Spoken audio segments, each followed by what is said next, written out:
क्या आपने कभी सोचा है कि ये विशाल समुद्र आखिर कैसे बने? ये गहरी नीली लहरें जो धरती के 3/4 हिस्से को ढकती हैं, इन्हें धरती ने कैसे अपनाया? और अगर समुद्र ना होते तो हमारी धरती कैसी होती? कल्पना कीजिए, एक ऐसी दुनिया की जहां न तो बारिश होती, न हरियाली और न ही जीवन का कोई नामो निशान। ये कहानी है 4.5 अरब साल पुराने रहस्य की, जब धरती आग और धुएं का एक गोलार्ध थी, जहां न पानी था न हवा। फिर ऐसा क्या हुआ जिसने इस तपती हुई धरती को ठंडी बारिश में डुबो दिया? क्या ये ज्वालामुखियों की देन थी या आसमान से गिरते धूमकेतुओं का चमत्कार? और सबसे बड़ा सवाल, अगर ये समुद्र न होते तो क्या इंसान आज धरती पर होते? क्या ये जीवन जैसा हम जानते हैं कभी अस्तित्व में आता? तो तैयार हो जाइए, क्योंकि आज की इस यात्रा में हम गहराई में उतरने वाले हैं, समुद्र की शुरुआत से लेकर उसके बिना धरती के अस्तित्व तक। चलिए इस रहस्यमय और रोमांचक कहानी को समझते हैं, जहां हर बूंद एक नया सवाल उठाती है। वीडियो को अंत तक जरूर देखें, क्योंकि इसका अंत आपको चौंका देगा। धरती का जन्म और शुरुआती हालात। यह दृश्य लगभग 4.5 अरब साल पुराना है। धरती के जन्म का समय। क्या आप कल्पना कर सकते हैं कि तब धरती कैसी दिखती होगी? एक बेकाबू आग का गोला जो चारों ओर धुएं, लावा और उबालती हुई तरल धातु से घिरा हुआ था। यहां न हवा थी, न पानी और न ही कोई जीवन का नामो निशान। हमारी धरती उस समय अपनी पूरी जिंदगी का सबसे कठिन दौर देख रही थी। आसमान में हर तरफ ज्वालामुखी फट रहे थे और जमीन के नीचे विशाल आग की लहरें धधक रही थीं। यही कारण था कि कोई भी पानी या जीवन का अस्तित्व यहां असंभव था। लेकिन फिर धरती के इस अराजक रूप में बदलाव की शुरुआत होती है। धरती का गर्म लावा धीरे धीरे ठंडा होने लगता है और पहली बार धरती का ठोस खोल बनता है, यानी धरती का पहला क्रस्ट बनता है। लेकिन अब भी यहां जीवन की कोई उम्मीद नहीं थी। इसके बाद धीरे धीरे ज्वालामुखियों से गैसों और भाप का उत्सर्जन होने लगता है। यही भाप आसमान में उठकर बादल बना देती है। अब धरती के ऊपर एक मोटा वायुमंडल बन चुका था, जो सूरज की गर्मी को धरती तक आने से रोकता था। यह वातावरण एक तरह से गर्मी को धरती की सतह तक चुपके से पहुंचाता था। अब बात करते हैं पानी की। क्या आप सोचते हैं कि इस भाप से पानी कहां आया? क्या यह पानी धरती पर अपने आप आ गया था? नहीं, बल्कि यहां से शुरू होती है धरती के सबसे महत्वपूर्ण रहस्यों में से एक। यह भाप धीरे धीरे ठंडी होने लगी और बारिश के रूप में धरती पर गिरने लगी। इस पानी ने धरती की सतह पर गहरे समुद्रों की शुरुआत की। लेकिन यह बारिश कोई साधारण बारिश नहीं थी। यह 1000 सालों तक लगातार गिरती रही। आज भी हम इसे पानी का पहला प्रवाह मानते हैं, जो धीरे धीरे धरती पर समुद्रों का निर्माण करता है। इन महासागरों की गहराई में छुपा हुआ था भविष्य का जीवन। तो आपको यह जानकर हैरानी होगी कि अगर उस समय बारिश न होती या अगर यह पानी धरती पर न आता तो क्या होता? शायद आज हम यहां न होते, क्योंकि जीवन के लिए पानी की आवश्यकता है। यह बारिश का सिलसिला पूरी दुनिया में फैला और धीरे धीरे धरती के महासागरों और झीलों का गठन हुआ। इन समुद्रों में छिपी हुई एक नई दुनिया का जन्म हुआ और यह वही समय था जब पृथ्वी पर जीवन का पहला कदम रखा।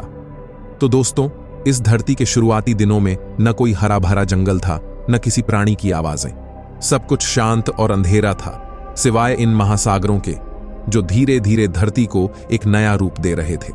और यही वो समय था जब समुद्रों ने धरती को पानी दिया और जीवन की शुरुआत के लिए रास्ता खोला। पानी की असली कहानी क्या है, चलिए जानते हैं। अब तक तो आप यह जान चुके हैं कि धरती पर पानी कैसे आया, लेकिन क्या आपने कभी सोचा है कि यह पानी असल में कहां से आया था? कौन से रहस्यमयी स्रोत थे जिन्होंने धरती को जीवन देने के लिए इतना विशाल जलाशय दिया? इस सवाल का जवाब हमें कुछ अद्भुत वैज्ञानिक सिद्धांतों में मिलता है। पहला स्रोत है ज्वालामुखीय गैसें। जब धरती के भीतर उबालने वाले लावा ने ज्वालामुखी फूटने शुरू किए तो उसके साथ भारी मात्रा में गैस और भाप का उत्सर्जन हुआ।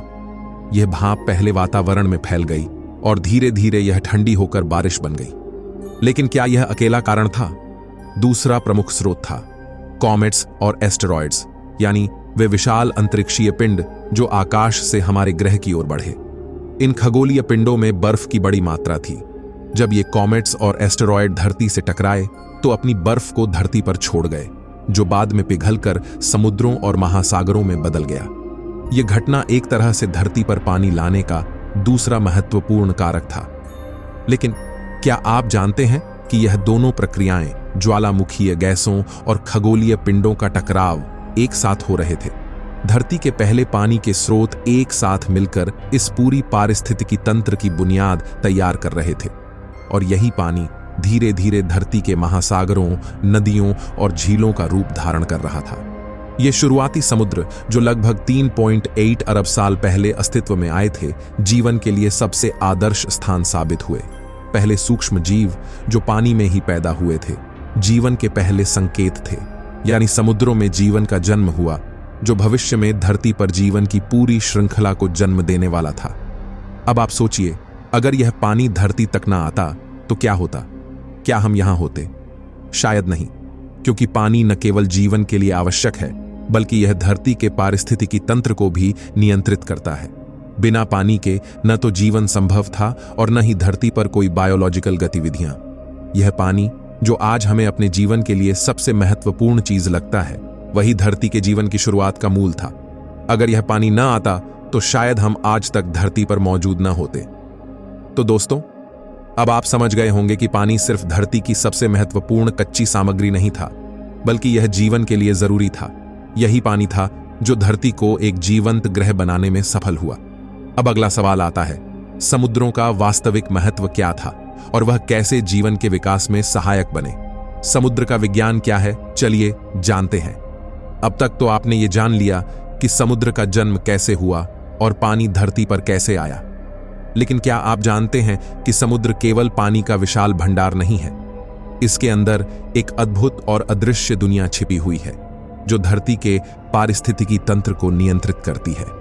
समुद्र का विज्ञान बहुत जटिल और दिलचस्प है। जब हम समुद्र की बात करते हैं तो हमें कई पहलुओं को समझना पड़ता है। उदाहरण के तौर पर, क्या आप जानते हैं कि समुद्र धरती के तापमान को नियंत्रित करने में अहम भूमिका निभाता है? समुद्र का सबसे बड़ा योगदान यही है कि यह सूरज से आई गर्मी को अवशोषित करता है और धरती के तापमान को संतुलित करता है।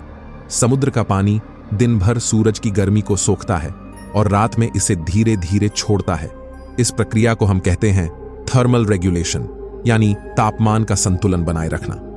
बिना समुद्र के धरती पर तापमान इतना बढ़ जाता कि जीवन का अस्तित्व असंभव हो जाता। अगर धरती का तापमान नियंत्रित नहीं होता तो ना तो बारिश होती, न जीवन के लिए आवश्यक संसाधन मिलते। यही कारण है कि समुद्र धरती के कूलिंग सिस्टम की तरह काम करता है। अब बात करते हैं समुद्र के एक और महत्वपूर्ण पहलू की, जल चक्र। क्या आप जानते हैं कि समुद्र का पानी सिर्फ समुद्र में ही नहीं रहता? यह पूरे पर्यावरण के साथ एक अद्भुत चक्र का हिस्सा है, जिसे हम जल चक्र कहते हैं। समुद्र से पानी वाष्पित होकर आकाश में पहुंचता है और बादल बनाता है। फिर यह बादल धरती पर बारिश के रूप में गिरते हैं और नदियां और झीलें बनाती हैं। यह चक्र लगातार चलता रहता है, जिससे पूरे ग्रह पर जीवन को बनाए रखने के लिए पानी की आपूर्ति होती रहती है। समुद्र की लहरें और हवाएं इस जल चक्र को संचालित करने में मदद करती हैं। अगर समुद्र न होते तो यह चक्र भी रुक जाता और धरती पर पानी की कोई आपूर्ति नहीं होती।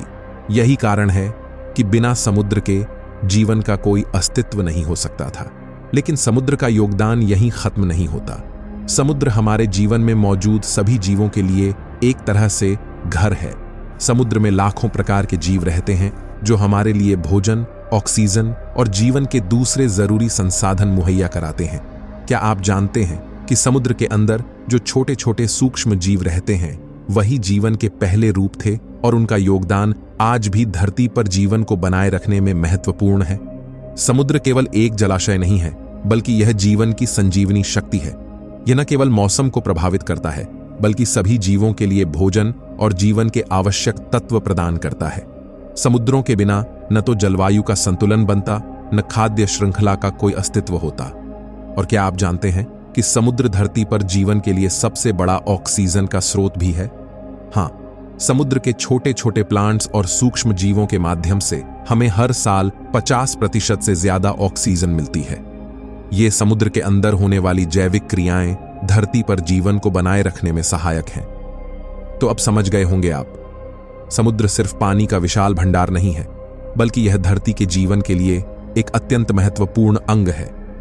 यह जीवन को बनाए रखने के लिए आवश्यक तापमान, पानी, भोजन और ऑक्सीजन का स्रोत है।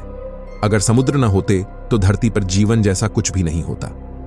आखिरकार समुद्र की यह शक्ति और उसकी भूमिका हमें यह समझाती है कि समुद्र को बचाना क्यों जरूरी है।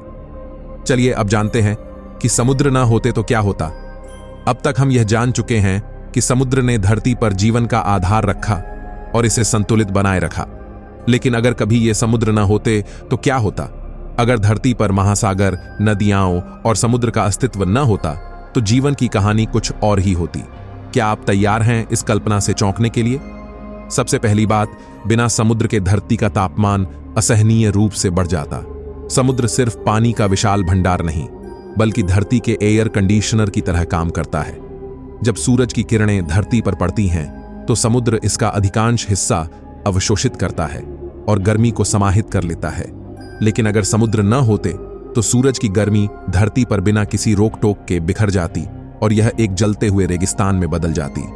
और अब सोचिए, जीवन के लिए जरूरी पानी कहां से आता? अगर समुद्र न होते तो जल चक्र कैसे चलता?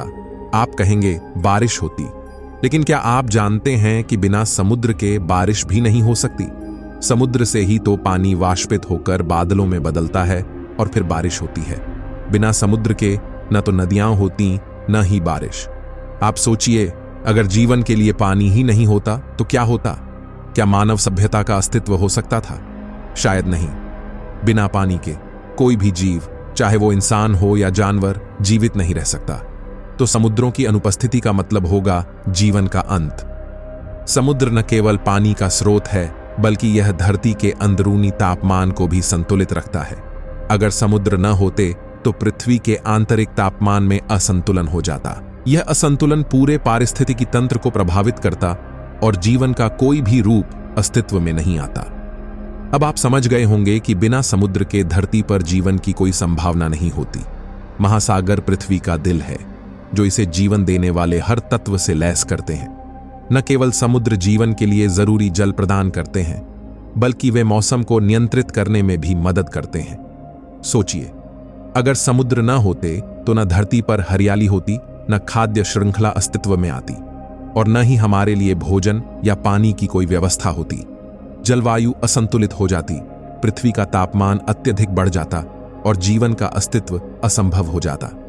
लेकिन शुक्र है कि समुद्र हैं जो जीवन को बनाए रखते हैं और हर बूंद में जीवन की संभावना को उभरने का मौका देते हैं। समुद्र न होते तो शायद आज धरती पर हम जैसे प्राणी नहीं होते और यह ग्रह एक निर्जीव, नीरस और बेजान स्थान बन जाता।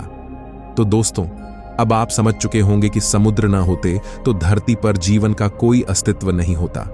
यही कारण है कि हमें अपने महासागरों और जल स्रोतों की रक्षा करनी चाहिए, क्योंकि समुद्र सिर्फ जल का भंडार नहीं, जीवन का मूल है।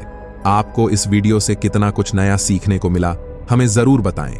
और अगर आपने अभी तक हमारे चैनल को सब्सक्राइब नहीं किया है तो तुरंत सब्सक्राइब करें, ताकि आपको ऐसे और भी दिलचस्प वीडियो मिलते रहें।